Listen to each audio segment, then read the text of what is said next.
And hello guys welcome to our channel movie hunters. So ఫైనల్‌గా అయితే సంక్రాంతికి release అవ్వబోతున్న 3 Telugu movie trailers అయితే వచ్చేసాయి. ఒకటి 'గేమ్ చేంజర్' 10థ్ రిలీజ్ అవుతుంది. ఇంకోటి 'డాకు మహారాజ్' 12థ్ రిలీజ్ అవుతుంది. అండ్ ఫైనల్‌గా సంక్రాంతికి వస్తున్నాం. ఇదైతే 14థ్ రిలీజ్ అవుతుంది.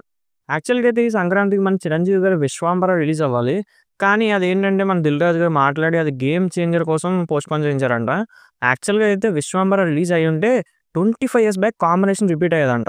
మనకేంటంటే 25 ఇయర్స్ బ్యాక్ 'చిరంజీవి' గారు, 'వెంకటేష్' గారు అండ్ 'బాలకృష్ణ' గారు అదే ఇయర్ సంక్రాంతి అంటే 2000 సంక్రాంతిలో వాళ్ళ మూవీస్ రిలీజ్ అయ్యాయంట ఒకేసారి. సో, ఆ కైండ్ ఆఫ్ హడావిడి అయితే ఉండేది ఇయర్‌లో. కానీ ఇది పోస్ట్‌పోన్ అయిపోవడం వల్ల ఇప్పుడు ఆఫ్‌కోర్స్ 'రామ్ చరణ్' గారొచ్చారు. సో, కాసేపు మనం మూవీస్ కంటెంట్ గురించి అయితే తర్వాత మాట్లాడుకుందాం. ఎందుకంటే ఆల్రెడీ దాని గురించి మాట్లాడాము. సంక్రాంతికి వస్తున్న గురించి స్పెషల్‌గా మాట్లాడతాము. సో, దానికన్నా ముందు ఈ 3 మూవీస్‌లో అసలు బేసిక్‌గా ఎక్కువ దేనికి సక్సెస్ కావాలి అంటే నన్నడిగితే 'గేమ్ చేంజర్' గానే చెప్తాను. ఎందుకంటే ఆబ్వియస్‌లీ 'గేమ్ చేంజర్‌కి' బడ్జెట్ ఎక్కువుంది. అండ్ బ్రేక్ ఈవెన్ టార్గెట్స్ కూడా చాలా ఎక్కువున్నాయి. అండ్ బడ్జెట్ ఎంత తెలుసా? Like I don't know. Like మొత్తం production cost and marketing cost అంతా కలిపి 500 క్రోర్స్ అని చెప్తున్నారు. సో, మరి అంత ఆ రేంజ్ మూవీ హిట్ అవ్వాలంటే మరి ఏ రేంజ్ కలెక్ట్ చేయాలి చెప్పండి? 'గేమ్ చేంజర్' ఆ టార్గెట్‌ని ఈజీగా ఎక్వైర్ చేస్తుందా అంటే చెప్పలేము. అంటే కంటెంట్ మీద ఎంతో కొంత నాకు నమ్మకం ఉంది ట్రైలర్ రిలీజ్ అయ్యాక. కానీ మూవీ ఎలా ఉంటదో మనకు తెలీదు కదా! 'ఇండియన్ 2' చూసాక నాకైతే చాలా డౌట్స్ ఉన్నాయి. సో, మరి శంకర్ గారు ఏం చేస్తారో తెలీదు. మెయిన్‌గా అదంతా పక్కన పెడితే సినిమా కొంచెం యావరేజ్ అనిపించినా కూడా కష్టమే. ఎందుకంటే మన మిగతా మూవీస్ ఉన్నాయి. చాలా competitive movies 'Daaku Maharaaj' and సంక్రాంతికొస్తున్నారు. 'డాకు మహారాజ్' కూడా అంతే. అంటే దాంట్లో కూడా కంటెంట్ ఉంది. మాస్ యాక్షన్ ఫీస్టులు కూడా ఉన్నాయి. కానీ కొంచెం అటు ఇటుగా అనిపించినా కూడా చెప్పలేము. But hardly I think Bobby mistakes చేయరు. ఎందుకంటే ఆల్రెడీ 'వాల్తేరు వీరయ్యతో' ఆయన కెపాసిటీ అంతా ప్రూవ్ చేసేసారు. సో, మంచి మాస్ ఫీస్ట్ గనుక ఇవ్వగలిగితే ఐ థింక్ దిస్ సంక్రాంతి ఖచ్చితంగా బాలయ్య గారు భారీ హిట్ అయితే కొడతారు. అండ్ కమింగ్ టు సంక్రాంతికొస్తున్నారు. అసలు సంక్రాంతికొస్తున్నారు గురించి పెద్ద టాక్ అవసరం లేదు. ఐ డోంట్ థింక్ అంటే పెద్దగా అయితే ఏం అవసరం లేదండి. ఎలా చూసుకున్నా వెంకటేష్ గారికి ఫ్యామిలీస్‌లో ఉన్న అనుబంధం గాని, ఆ ఫీలింగ్ గాని వేరు. అంటే ఇప్పటికి అంతే గదా! మీరు పాత పెద్దోళ్ళని అబ్జర్వ్ చేయండి.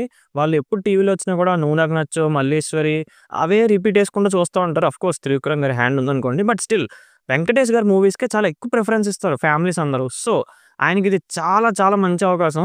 అండ్ అవకాశం ఏముందిలే ఆయన ఆల్రెడీ చాలా సక్సెస్ చూసేసారు. బట్ స్టిల్ ఇది కూడా ఆయన ఖాతాలో యేసుకునే ఛాన్స్ చాలా ఎక్కువుంది. అండ్ ఆఫ్‌కోర్స్ 'అనిల్ రావిపూడి' గారి మీద అంత నమ్మకం పెట్టేసుకోవాల్సిన అవసరం ఏం లేదు. ఆల్రెడీ 'ఎఫ్3'లో ఏం జరిగిందో మనందరికీ తెలుసు. అసలు 'ఎఫ్3' అయితే దారుణం అండి బాబు. అసలు ఆ జోకులు గాని, ఆ స్టోరీ గాని ఏది లైక్ ఒక కంప్లీట్ ఔట్ ఆఫ్ ది ఎళ్ళిపోయారు. సో, అంటే 'ఎఫ్2' వేరు. నాకు 'ఎఫ్2' కూడా ఓన్లీ ఆ ఫస్ట్ హాఫ్ ఇష్టం అంతే. సెకండ్ హాఫ్ ఎందుకో చాలా వెరైటీగా అనిపిస్తది. I didn't enjoy it actually. First half వరకు I really enjoyed it. So, 'ఎఫ్3'లో మిస్టేక్ చేసేసారాయన. బట్ 'భగవంత్ కేసరి'లో ఏంటంటే జోక్స్ తక్కువ. కొంచెం కైండ్ ఆఫ్ ఎలివేషన్స్ పెట్టుకుంటూ కొంచెం వెరైటీగా తీశారు. కానీ మళ్ళీ ఆయన బ్యాక్ టు కామెడీ లాగా అనిపిస్తుంది. ఎందుకంటే ట్రైలర్ మొత్తం చాలా వరకు కామెడీ మిక్స్ ఎక్కువగా ఉంది.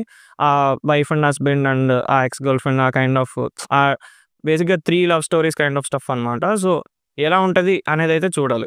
సో, నేను పర్సనల్‌గా అసలు ఈ 3 మూవీస్‌లో ఏది నిన్ను బాగా ఎక్సైట్ చేస్తుంది బ్రో? లైక్ ఏది రిలీజ్ అయితే నీకు అంటే ఎక్కువ చూడాలనిపిస్తుంది అంటే honestly I think it's 'game changer'. ఎందుకంటే నాకది ఎక్సైటింగ్‌గా కన్నా చాలా ఎలా ఉంటది అనే ఒక క్యూరియాసిటీ ఎక్కువగా ఉంది. ఎందుకంటే 'ఇండియన్ 2' తర్వాత ఆబ్వియస్‌లీ శంకర్ గారి మీద చాలా డౌట్స్ ఉన్నాయి అందరికి. అండ్ తమిళనాడులో ఆల్రెడీ 'గేమ్ చేంజర్' మీద ఒక సూట్ ఐ మీన్ ప్రొడ్యూసర్స్ యూనియన్‌లో కంప్లెయింట్ ఇచ్చారంట 'గేమ్ చేంజర్' రిలీజ్ చేయకూడదని. And until the completion of 'Indian 3' ఆళ్ళకి అంత ఆత్రం ఏంటో నాకు అర్థం కాదు. ఆల్రెడీ 'ఇండియన్ 2' కూడా ఆ 'గేమ్ చేంజర్' కోసం ఆపేసారు. మళ్ళీ 'ఇండియన్ 3' కూడా ఆపేస్తున్నారు. I mean what is this? అంటే అసలు 'ఇండియన్' కూడా ఎందుకండి బాబు? 'ఇండియన్ 2' పోయిన తర్వాత కూడా ఆళ్ళకేం అనిపించట్లేదా? ఇదే చేయాలి. అంటే I know of course production cost పెరిగిపోతున్నాయి and I know all that stuff. కానీ కంటెంట్ లేదు అండ్ జనాలు కూడా చాలా ఇంట్రెస్ట్ లేదు అసలు 'ఇండియన్ 3' మీద ఎవరికీ. సో, నాట్ షూర్ వాళ్ళు ఎందుకు చేస్తున్నారో గాని. But I think it's gonna be a big hurdle for 'game changer'. And నాకు ఎక్సైటింగ్‌గా అనిపించే నెక్స్ట్ మూవీ ఎక్సైటింగ్‌గా అన్న బేసిక్‌గా క్యూరియాసిటీగా అనిపించే నెక్స్ట్ మూవీ 'డాకు మహారాజే'. ఎందుకంటే ముందే చెప్పినట్టు మేము ఆల్రెడీ ట్రైలర్ రియాక్షన్ చేసాం 'డాకు మహారాజ్‌కి'. ఒకసారి మీరు చూడకపోతే చెక్‌ఔట్ చేయండి. బేసిక్‌గా నాకు 'డాకు మహారాజ్‌లో' అనిపించింది ఏంటంటే it's a very obvious trailer. అంటే వాళ్ళు చూపించాలనుకుంది చూపిస్తూనే అక్కడక్కడ మనల్ని గెస్ చేసేలా కొన్ని హింట్స్ ఇచ్చారు. సో, అంత ఈజీగా అయితే లేదు. మేబీ మూవీలో ఏమైనా ఎక్సైటింగ్ పాయింట్స్ ఉంటాయా అని చూడాలి. ఇది పక్కన పెడితే అసలు 'నాగవంశీ' గారైతే ఎళ్ళిన ప్రతి ఇంటర్వ్యూలో గోల చేస్తున్నారాయన. లైక్ ఇంటర్వల్ మూవ్ 20 మినిట్స్ అదిరిపోద్ది. సినిమాలో ప్రతి 10 మినిట్స్‌కో హై వచ్చేస్తది అని చెప్పి. సో, ఉన్నాయండి. అంటే మంచి మార్కెటింగే చేస్తున్నారు. స్ట్రాటజీస్ బాగున్నాయి. సో, ఎంతవరకు మరి సక్సెస్ అవుతారనేది చూడాలి. సంక్రాంతికొస్తున్నాం ఏంటంటే, could be out of the box movie అవ్వచ్చు. ఒకవేళ నిజంగా comedy F 2 type of comedy మళ్ళీ హిట్ అయితే ఎఫ్ 2 అనడం కన్నా ఎఫ్ 2 లైక్ కంప్లీట్ అంటే చెప్పాను కదా! సగం నచ్చి, సగం నచ్చలేదు.